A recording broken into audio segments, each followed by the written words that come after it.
TV Menorá apresenta Janela do Céu.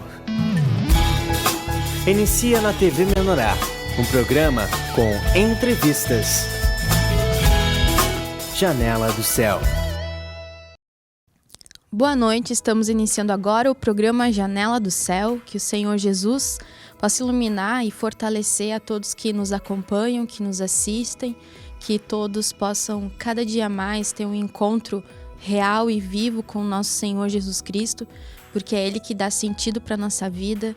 O Senhor Jesus é o único que pode transformar os nossos corações e é por isso que nós estamos aqui, para falar para cada um de vocês que nos acompanham as experiências de muitos irmãos que têm com Cristo nas suas vidas diariamente e como o Senhor pôde transformar a cada um deles. E é muito importante que nós possamos testemunhar e proclamar a verdade de Cristo, porque muitas pessoas estão andando no mundo sem esperança, sem direção, e nós sabemos que a única direção, a esperança e a solução para as nossas vidas está em Cristo Jesus. E eu convido a todos a abrirem as suas Bíblias em Mateus, no capítulo 6, no versículo 33, que é um versículo muito importante que marca bastante o que Deus quer de cada um de nós, né? Diz assim: buscai, pois, em primeiro lugar o seu reino e a sua justiça, e todas estas coisas vos serão acrescentadas. Então, o Senhor Deus nos dá uma direção que, quando nós buscamos o reino em primeiro lugar, Deus ele vai acrescentando todas as coisas que nós precisamos para o nosso dia a dia. Então, que nós venhamos colocar esse versículo nas nossas vidas em prática, para que Cristo esteja em primeiro lugar no nosso coração. E hoje nós estamos aqui com a presença, da Juliana Alves, de Estância Velha, Rio Grande do Sul, que vai compartilhar um pouquinho da sua experiência com Cristo, sendo que ela já nasceu num lar cristão, já nasceu num lar onde que foi ministrado a palavra, e nós queremos saber como que é, a gente receber a palavra desde pequeno, como que é a vida, é um pouco diferente. Deus já dá um caminho, né? Tudo bem, Juliana? Tudo bem, Elisama. Uma boa noite a todos os telespectadores, né? É realmente, assim, é uma bênção quando a gente já nasce num lar cristão, né? Porque, querendo ou não, o pai e a mãe já vão estar te ensinando o caminho, né? E tudo se torna mais fácil, ainda mais quando a gente já cresce no Evangelho do Reino, né? Então, eu já cresci cercada de material, né? Ouvindo ministração. E, com certeza, foi uma bênção, né? A gente vê que Deus cuida de todas as coisas das nossas vidas e que, assim como os pais são despertados, naquele momento chamado para toda a família, os filhos automaticamente também são, né? Glória a Deus. Então, você já nasceu recebendo o Evangelho do Reino. E como isso pôde fazer alguma diferença na tua vida no dia a dia, na prática, né? Com certeza vocês tinham momentos que vocês iam nos grupos, tinha o louvor, que também é muito presente, na tua vida. Conta um pouquinho para nós. Então, ali quando chegou a idade que eu tinha 9 anos, com 4 assim, a gente não tem muito entendimento, né? Mas depois a gente vai crescendo, então eu comecei a tocar instrumentos, né? Sempre era muito incentivado lá em casa os instrumentos. E daí eu comecei a tocar violão, então os grupos eram essencial na nossa vida, assim, né? A gente às vezes tinha 2 grupos por dia, de segunda a sexta sempre tinha programação, né, pra gente, ou era culto, ou grupo familiar. E eu sempre tinha que ir levita, eu podia tá mal, tinha que estar no grupo, né? Então aquilo eu lembro que foi uma bênção, porque não importava o jeito, se eu quisesse ou não, eu não tinha escolha, eu tinha que ir, né? E aquilo pra mim, hoje eu lembro que foi essas rédeas curtas, digamos assim, e esse puxar de orelha, assim, dos meus pais é que me incentivou a estar sempre nos grupos, porque chegou uma idade depois que não precisava pedir. Eu sempre ia, Deus ali faltar um culto, quase morri. Então, Deus ali já foi... automaticamente a gente vê a diferença, né? Que vai dando aquele despertar pra ti. E que sim, muitas vezes tu não vai ter vontade, né? Que nem criança, quer ficar olhando desenho, né? E naquela época, eu vejo que as crianças de hoje, né, no Evangelho do Reino, são muito agraciadas por Deus. Porque na nossa época não tinha o ventinho, não tinha todo sábado de manhã uma programação para as crianças, não tinha, né? Mas eu vi que Deus agracia a gente também. Porque a palavra, as ministrações, também isso faz com que a criança fique, né? E é óbvio que é através da maneira que os pais vão estar plantando o coração da criança, né? Exatamente. E teve algum momento que você pensou assim que de repente esse caminho não era pra ti? Que era um caminho pro teu pai, pra tua mãe, porque era a vida que eles escolheram, mas que não fazia parte da tua vida? Então eu vou falar. Então, pra quem não sabe, né? Tu era minha terapeuta, né, Elisama? E daí sim, chegou um momento assim que eu nunca me esqueço que aos 9 anos de idade foi a minha primeira mentira drástica, né? Porque como eu era sanguínea, eu já compartilhei com vários irmãos, sou bem sanguínea, assim, né? E quando a gente é criança, a gente não tem controle nenhum, então a gente mente muito. Então uma coisa que é 5, tu diz que é 10 ou 15, né? E eu creio que Deus não quer que a gente oculte demais, mas também não quer que a gente aumente demais. E eu tinha muito esse demônio da mentira, né? Então, aos 9 anos de idade, eu nunca me esqueço, foi minha primeira mentira. Eu tinha falsificado uma assinatura da minha mãe no colégio, chamaram o colégio e foi um auê. E eu nunca me esqueço daquilo. E daí, depois de um tempo, parece que era tão acostumado, assim, a acrescentar as coisas, falar demais, mentir, que parece que aquilo pra mim era natural. Até que chegou um momento que, quando eu cheguei ali aos 14, 15 anos... Pra mim foi muito dificultoso, porque aquilo já era tão natural e hábito da minha vida, ser uma pessoa muito influenciável e ser uma pessoa de má confiança, né? Que pra mim aquilo era normal e aquilo tava assim me levando pra um caminho que é onde eu tive que tomar uma decisão de ou eu vou ter que seguir mesmo o evangelho do reino ou eu vou ter que parar com isso. Até porque quando a gente mente muito, né? Daqui a pouco as pessoas perdem a confiança, ficam sempre desconfiando. Não, pode ser que tá mentindo. Exatamente. Daí, tipo, parece que... às vezes eu podia até falar a verdade, mas as pessoas ficavam assim. Porque eu acreditava tanto nas mentiras que eu falava, que todo mundo sabia que eu mentia, menos eu que acreditava naquele mundo, sabe? Então, o que aconteceu? Ali eu entrei no ensino médio, sempre na igreja, né? Nunca saí da igreja, mas saía do culto, meu Deus, né? E daí aconteceu que eu comecei, meu problema maior foi a internet. Eu não sabia usar a tecnologia de forma adequada. E eu já tinha, assim... se dissesse lá pra Juliana que tinha um coqueiro pegando fogo em tal lugar, eu ia lá ver pra ver se era, sabe? Eu era muito Maria vai com as outras. Então, o que aconteceu? Naquele momento, eu vi que era Deus... Eu fui muito influenciada por aquelas pessoas e se eles dissessem, Juliana, olha só, tu tem que fazer isso. E chegou a parte, assim, da pré-adolescência, que era dos namoros e tudo mais, né? E dela falava, Juliana, tu sempre mente pras pessoas quem tu é. Se tu fala com um menino, tu sempre vai esconder quem tu é. Porque depois eles vão saber de tudo da tua vida e vão ficar espalhando. Então eu falava com um monte de gente e pra cada pessoa a Juliana era uma pessoa. Né? E eu acreditava nas mentiras, era como se quando eu falasse com aquela pessoa, eu acreditava que eu era assim, sabe? E aquilo, assim, foi se aprofundando, que até chegou um tempo que meus pais tiveram que tomar uma decisão de me tirar do colégio, porque já tava demais aquela coisa. E eles me tiraram, né, me falaram, e foi uma bênção, porque hoje em dia a gente sabe que uma pessoa sair do colégio não é tão fácil. Tu já tem que estar matriculada em outro lugar.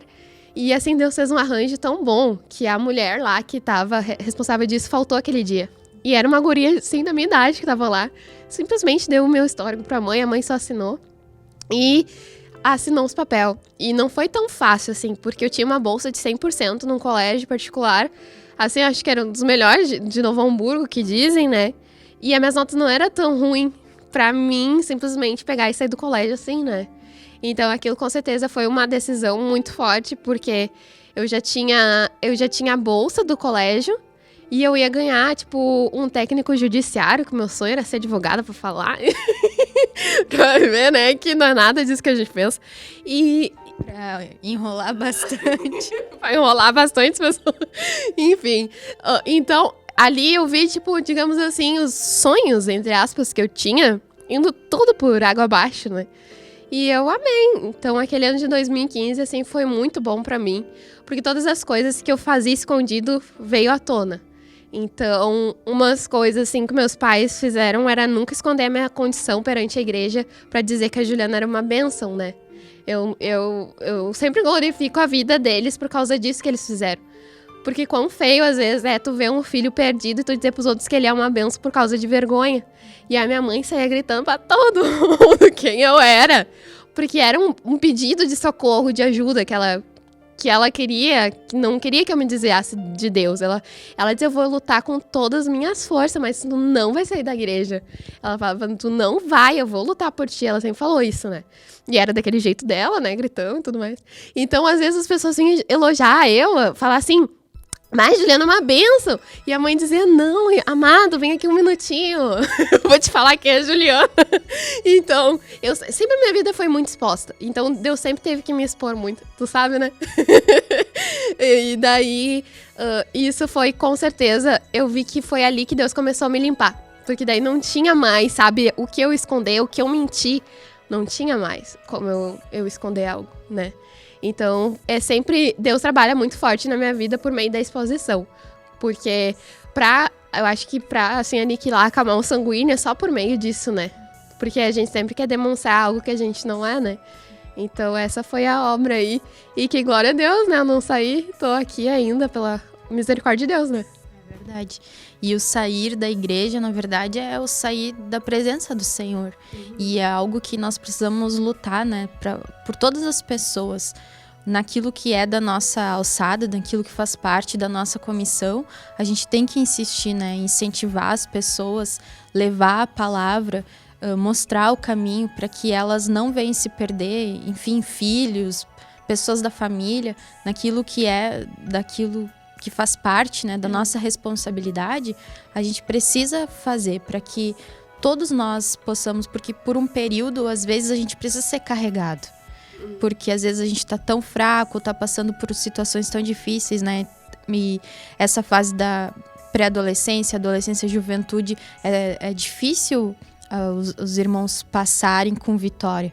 Então, às vezes, num período da igreja, às vezes a gente tem que ser carregado, tem que ir, nem que às vezes seja até por um período por obrigação, né? Como foi muitas vezes, que eu sei na tua vida, mas aquilo surtiu um efeito, né? Um fruto que fez com que a vontade humana fosse quebrada.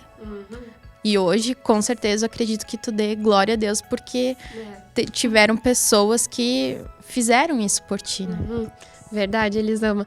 Eu vi, assim, o cuidado de Deus com a minha vida, porque quanto mais eu precisei de ajuda, mais eu fui ajudada aqui na igreja, né? Então, quanto mais eu era exposta para as pessoas, mais elas me ajudavam. Elas não... Se me julgavam também, não me importa, né? Deus sabe de todas as coisas. Mas eu era já acostumada. E então, aquilo, pra mim, eu recebi muita ajuda. Foi o momento que mais Deus me deu oportunidade pra crescer, sabe? Então aquilo ia me constrangendo, porque eu não merecia aquilo, eu me sentia ruim. Porque olha só como estão me ajudando, né? Estão me botando pra fazer isso, pra fazer aquilo, e eu não mereço isso, sabe? E aquilo, Deus me mostrou que era a maneira dele me salvar, né? E até que foi que depois de todo esse tempo, eu conheci o Sadi, né?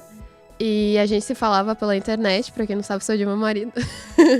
E daí foi que, por causa, olha só, né? Deus usou tudo aquelas coisas que eu usava ruim, que não era pra edificação. Deus fez aquilo outra coisa, né? Nunca que eu pensei que eu ia que um dos guri que eu falava ia casar comigo e ia vir pra igreja, né? E eu me lembro que eu conversava muito com o Sadi desde 2014, desde a época que, meu Deus. E ele era sempre meu amigo, assim, na internet. Nossa, falava tudo pra ele, né? Nem tudo, né? Mas, assim, das coisas que eu passava. E aconteceu que, depois de um tempo, meu pai descobriu que eu tava falando com ele, né? E tudo mais, a minha mãe. E daí, pra que foi, né? Daí foi aquela loucura dentro de casa. E daí eu vi naquele momento que Deus tava... naquele momento me dando uma chance, né? Eu não sabia que daquele limão Deus ia fazer uma limonada, né? E aconteceu que daí depois meu pai, olha, a Ju é da igreja, explicou toda a situação. Mas tu quer a Ju pra casar, não é pra outras coisas. Se tu quer algo sério, tu tem que ir pra igreja, né? Meus pais falaram pra ele, tu vai ter que ir atrás, eu te dou o endereço aí da igreja em Cachoeira do Sul, que ele era daqui, mas tu tem que ir atrás. Nossa, meu pai, eles falaram, acho que na quarta-feira. No sábado ele já tava batizado. Eles falaram no intuito que de repente ele ia desistir. Eles falaram de uma maneira pra ele correr, pra ele vazar. Porque Deus livre. Porque olhando assim a foto do Facebook dele era um horror, sabe? Nunca ia ser o varão da Ju, né? Daí, segundo os meus pais, né? Mas é como... E ele foi buscando. Daí, depois daquele meio tempo, ele já foi levando a mãe dele, as irmãs. 2 amigos se batizaram. E ele no culto, né? E chorava no início, né? Chorava bastante. Então, vi que ali Deus não tava querendo fazer tanto uma obra em mim quanto nele, né? E daí, aconteceu que nesse meio tempo, todas as coisas foram ajustadas. Daí, nós casamos, né? E então era muito medo dos meus pais, porque muitas vezes a gente via as meninas, assim, da minha idade, irmãs, né, que casavam com pessoas que não eram cristãs e que realmente iam pro mundo, né. E eu vi que era casos raríssimos que as pessoas ficavam. E naquele momento eu tenho certeza que Deus trouxe o Sadi, né, pra mostrar pra mim. Ele sempre disse, Ju, o mundo não presta, então eu sempre tinha aquela sede de conhecer o mundo. Então, pra mim, Deus teve que trazer um varão que já veio de lá, pra me provar que aquilo não presta. Porque eu gostava de ver, eu gostava de saber que as coisas existiam mesmo. Então, Deus sabe de todas as coisas. Porque talvez se eu casasse com um irmão da igreja, digamos assim, que cresceu na igreja, eu sempre ia ficar com aquela curiosidade, será que lá é melhor? Mas Deus foi lá, tirou o guri do lodo, né? E trouxe pra cá, pra me provar que realmente lá não presta. Então, hoje, através do testemunho dele, eu consigo ter a realidade dessas coisas. Por isso que eu vejo que Deus é perfeito, que comigo tinha que ser assim, né? Dessa maneira. Glória a Deus, né? É verdade. E a Juliana fez várias tentativas para sair da igreja e Deus, de alguma maneira, sempre levantava alguma situação, né? Para que ela ficasse. Então, a gente vê assim bastante também que às vezes, pela fidelidade dos pais, Deus honra, né? Para trazer os filhos. Quando os pais se posicionam, né, e compram uma briga, assim, para que Deus possa convencer, que Deus venha trazer e firmar, né, os filhos para Cristo, porque sabe que aquele ali é o único caminho. E que quando nós somos jovens, aquele mundo parece tão cheio de fantasia, tão brilhoso, mas na verdade é um caminho que não traz felicidade, né, porque senão não precisaria depois de algum tempo voltar, né, para a casa do Senhor. Mas nós vamos fazer em breve intervalo, nós já voltamos, aguarde. Janela do Céu.